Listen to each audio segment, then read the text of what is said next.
दोस्तों S CCC education में आपका स्वागत है। दोस्तों आज हम लोग चल रहे हैं एक नए चैप्टर के साथ, एक नए टॉपिक के साथ। यूपी बोर्ड क्लास 7 का ज्योग्राफी लेके चल रहे हैं और आज हम लोग पढ़ेंगे आज तीसरा लेसन थर्ड पढ़ेंगे। और लेसन थर्ड में हम लोग क्या पढ़ेंगे, है ना, धरातल के रूप बदलने वाले कारक। इसमें पढ़ा जाएगा धरातल के रूप बदलने वाले कारक। तो धरातल के रूप बदलने वाले कौन कौन से कारक है इसको देखेंगे। मुझे जहाँ तक उम्मीद होगा कि इससे पहले जितने भी मैं वीडियो बनाया था, ये वीडियो सारे आपको पसंद आए होंगे और ये भी वीडियो आपको ज़रूर पसंद आएगा। तो यदि आपको पहले वाली वीडियो देखना होगा तो आप लोग जा करके डिस्क्रिप्शन में देख लेंगे, आपको पूरा वीडियो डिस्क्रिप्शन में डाले हुए हैं, ठीक है ना। तो चलिए हम लोग चलते हैं, इस चैप्टर का स्टार्ट करते हैं, इस चैप्टर का प्रारंभ करते हैं। ये चैप्टर जो है आपका धरातल के रूप बदलने वाले कारक। अब देखिए धरातल के रूप बदलने वाले कौन कौन से कारक है। अभी इससे पहले हम लोग पढ़े थे स्थलाकृति। स्थलाकृति क्या होती है, स्थल की आकृति को स्थलाकृति कहते हैं, है ना। अब उसी स्थल के आकृति को रूप बदलने वाले कौन कौन से कारक हैं, किन किन विधि द्वारा उस स्थल की आकृति का यानी धरातल का रूप बदला जा सकता है, ठीक है ना। तो धरातल पर परिवर्तन लाने वाले बलों के आधार पे, उनके प्रकृति के आधार पे इनको दो भागों में बांटा गया, है ना।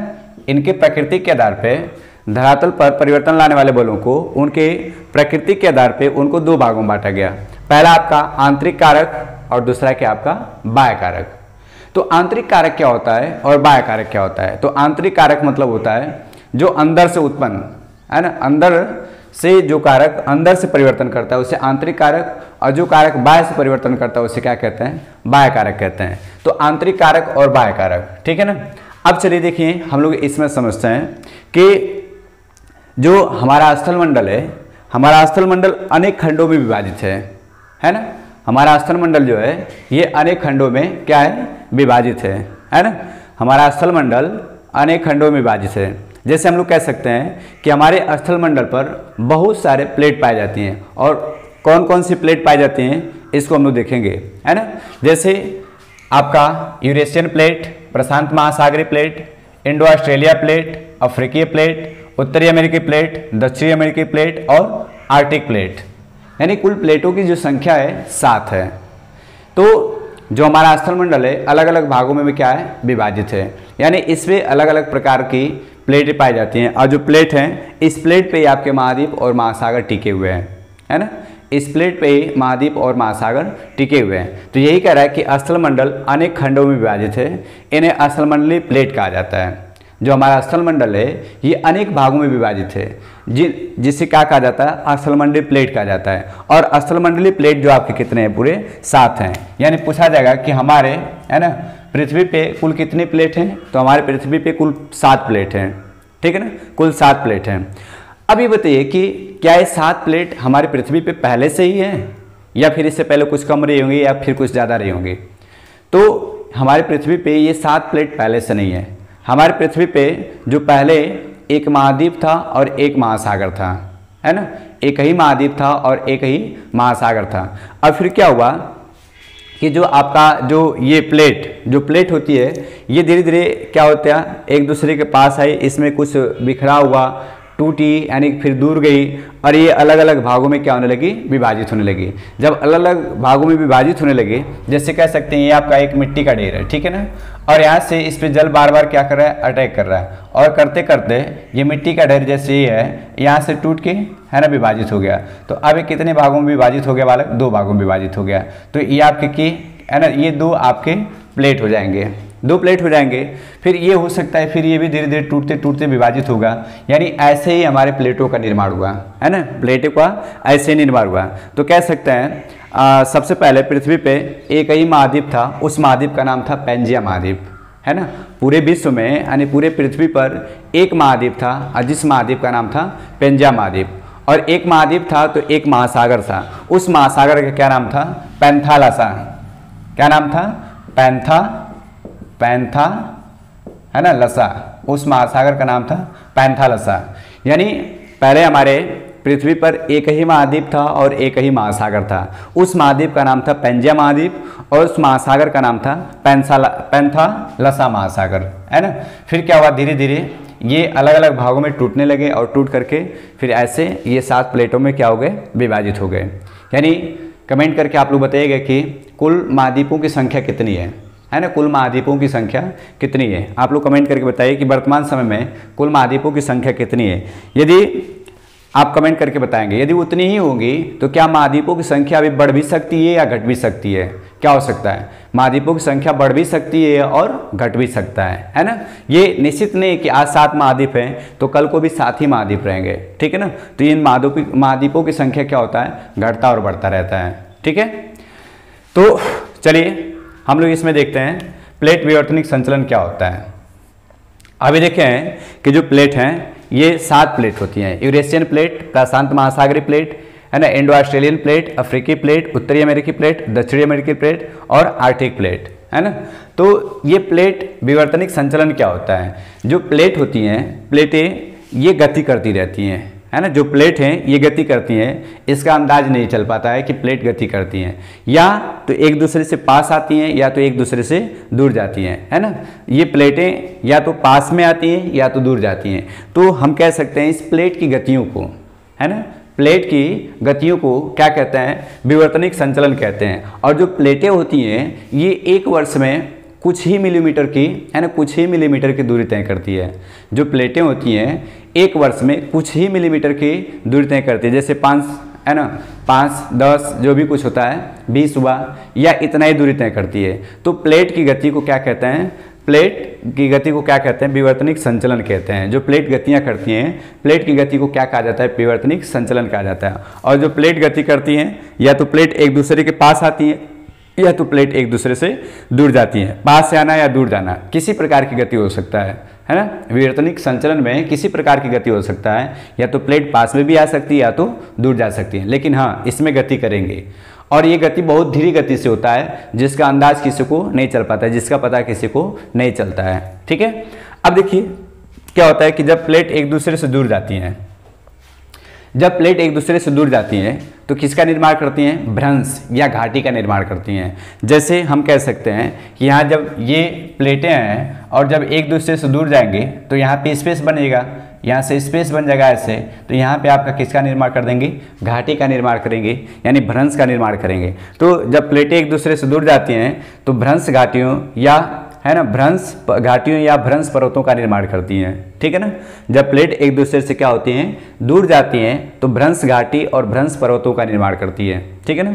उम्मीद है कि ये आप लोग को समझ में आया होगा। लेकिन क्या होता है कि जब यह गति समुद्र में होती है, समुद्र के नीचे होती है, जब प्लेटें समुद्र के नीचे, यानी समुद्र के नीचे जब एक दूसरे से दूर जाते हैं तो वहाँ पे किसका निर्माण होता है ना, वहाँ पे तलहटी पर लावा के, है ना, जमाव, तलहटी पर लावा जमने लगता है। क्या होता है? लावा जमता है और इसके मध्य महासागरीय, है ना, कटकों का निर्माण होता है, ठीक है ना। इसमें क्या होता है? मध्य महासागरीय कटकों का निर्माण होता है। जैसे हम लोग कह सकते हैं मध्य अटलांटिक कटक, है ना, मध्य अटलांटिक कटक एक इसी का क्या है? उदाहरण है। जब समुद्र में जो प्लेटें होती है एक दूसरे से दूर जाती हैं, है ना, तो तलहटी पर लावा के जमाव से मध्य महासागरीय कटकों का निर्माण होता है। जैसे हम कह सकते हैं मध्य अटलांटिक, है ना, अटलांटिक कटक क्या है? इसी के उदाहरण है, ठीक है ना। आगे चलते हैं। जब प्लेटें, अभी हम लोग देखें कि जब प्लेट एक दूसरे से दूर जाती हैं तो किसका निर्माण होता है? भ्रंश घाटियों का या भ्रंश पर्वतों का निर्माण होता है, ठीक है ना। लेकिन यही जो होता है महासागरों के बीच होता है, यानी समुद्रों के बीच होता है, तो वहाँ पे क्या होता है? लावा जमने लगता है, और जब लावा जमता है तो महासागरीय कटकों का निर्माण होता है। इसी का उदाहरण है आपका मध्य अटलांटिक कटक, है ना, मध्य अटलांटिक कटक। अब देखिए जब प्लेटें एक दूसरे से दूर जाती हैं, सॉरी करीब आती हैं, दूर तो हम लोग पढ़ लिए, जब प्लेटें एक दूसरे के पास आती हैं, जब प्लेटें एक दूसरे से क्या होती हैं? करीब आती हैं, जब पास आती हैं तो किसका निर्माण करती हैं? मुर्दार या वलित पर्वत का निर्माण करती हैं, है ना। जब प्लेटें एक दूसरे से पास आती हैं तो क्या करती हैं? मुर्दार या वलित पर्वत का निर्माण करती हैं। जैसे प्लेट हैं जब एक दूसरे पास मिलेंगी तो यहाँ के जो मलबा होता है धीरे धीरे क्या होता है? ऊपर उठता है, और ऐसे ऊपर उठता रहता है ना। जैसे आपका मुर्दार या वलित पर्वत आपको कल एग्जाम्पल में बताए थे, जो हिमालय होता है, हिमालय भी किस प्रकार का पर्वत है? हिमालय ये किस प्रकार का पर्वत है? मुर्दार या वलित पर्वत है ना। अल्पस जो आपका किस प्रकार का पर्वत है? मुर्दार या वलित पर्वत है। तो ये सभी आपके, जब ये इन सभी पर्वतों का निर्माण कैसे होता है? जब प्लेटें एक दूसरे से क्या होती हैं? करीब आती हैं। जब करीब आती हैं तो मुर्दार या वलित पर्वत का निर्माण होता है, ठीक। लेकिन जब यही गति समुद्र के नीचे होती है, यही गति समुद्र के नीचे होने का मतलब, जब समुद्र के नीचे प्लेटें एक दूसरे के पास आती हैं तब वहाँ पे निर्माण करती हैं महासागरीय गर्त का निर्माण करती हैं, है ना। तब वहाँ पे किसका निर्माण होता है, महासागरीय गर्तों का निर्माण होता है, ठीक है ना। जैसे आप जान सकते हैं कि प्रशांत महासागर में एक गर्त है मैरियाना गर्त, है ना। प्रशांत महासागर में एक गर्त है आपका मैरियाना गर्त, और इस मैरियाना गर्त का निर्माण इसी के द्वारा हुआ है ना। इसी के द्वारा इस गर्त का निर्माण हुआ है, ठीक है ना। पूछा जाता है क्वेश्चन कि जो मैरियाना गर्त है ये किसमें है, तो प्रशांत महासागर में। विश्व की सबसे गहरी खाई यानी विश्व की सबसे गहरी गर्त कौन सी, मैरियाना गर्त है ना। सबसे गहरा सागर कौन सा है, आपका प्रशांत महासागर है ना। पूछा जाए सबसे गहरा सागर आपका प्रशांत महासागर, और सबसे गहरी गर्त की पूछी जाए तो मैरियाना गर्त, और एक इसमें पाई जाती है आपकी प्रशांत महासागर में पाई जाती है। इतने आप लोग क्लियर हुआ होगा, ठीक है ना। अब आगे चलते हैं बालक, हम लोग देखते हैं कि अभी हम लोग पढ़े हैं कि धरातल के रूप बदलने वाले कारक। तो धरातल के रूप बदलने वाले कारक कौन कौन से हैं, एक तो है आपका आंतरिक कारक और दूसरा क्या आपका बाह्य कारक, है ना। आंतरिक कारक और बाह्य कारक, तो हम समझ सकते हैं कि आंतरिक कारक यानी आंतरिक बल क्या होता है ना। आंतरिक बल क्या होता है, तो पृथ्वी के अंदर, पृथ्वी के आंतरिक भागों में लगाए जाने वाले बल को आंतरिक बल कहते हैं।